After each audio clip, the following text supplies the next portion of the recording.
बच्ची हाथ में मिट्टी की गुल्लक लेकर के भागती हुई एक दवाइयों की दुकान पर गई। वो काफी देर तक वहां पर खड़ी रही, लेकिन दुकानदार का ध्यान उसकी तरफ नहीं गया क्योंकि और भी बहुत सारे लोग खड़े हुए थे। उसने दुकानदार को कई बार बुलाया, लेकिन वहां पर भीड़ इतनी थी कि दुकानदार का ध्यान उसकी तरफ गया ही नहीं। और फिर उस बच्ची को थोड़ा सा गुस्सा आया तो उसने अपनी मिट्टी की गुल्लक ले करके वहीं काउंटर पर जोर से रख दी, जिसके बाद में जो दुकानदार था और जितने भी लोग खड़े थे वो सब उस बच्ची की तरफ देखने लग गए। और फिर उस दुकानदार ने उस बच्ची से पूछा, बेटे आपको क्या चाहिए? तो वो बड़े ही भोलेपन से बोली कि मुझे एक चमत्कार चाहिए। ये सुनकर के दुकानदार को कुछ समझ नहीं आया, ना ही वहां पर जो लोग थे उनको कुछ समझ में आया, और सब उसकी तरफ देखने लग गए। फिर दुकानदार ने बोला, बेटे चमत्कार तो यहाँ पर नहीं मिलता है।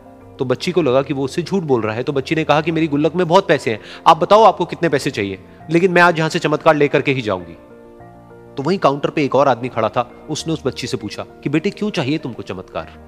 तब उस बच्ची ने अपनी कहानी बताई कि अभी कुछ दिन पहले मेरे भाई के सर में बहुत तेज दर्द हुआ, तो मेरे पापा मम्मी उसको हॉस्पिटल ले गए। उसके बाद कई दिन तक मेरा भाई घर नहीं आया। तो मैंने कई बार अपने पापा से पूछा, लेकिन उन्होंने मुझे कुछ नहीं बताया। उन्होंने बार बार यही कहा कि वो आ जाएगा, वो कल आ जाएगा, वो कल आ जाएगा, लेकिन वो आ ही नहीं रहा था। तो मैंने देखा कि मम्मी रो रही है।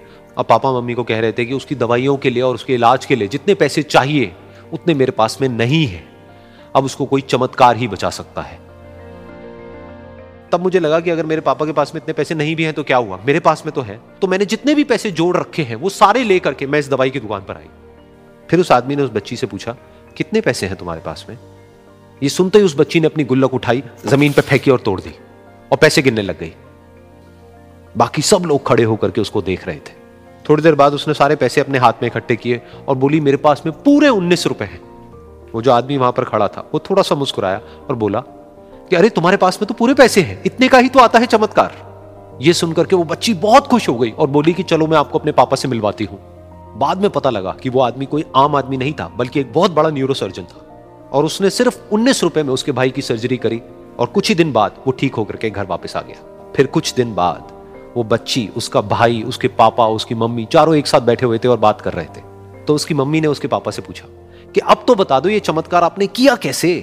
तो उन्होंने अपनी बेटी की तरफ देखा और बोले, ये चमत्कार मैंने नहीं, इसने किया है।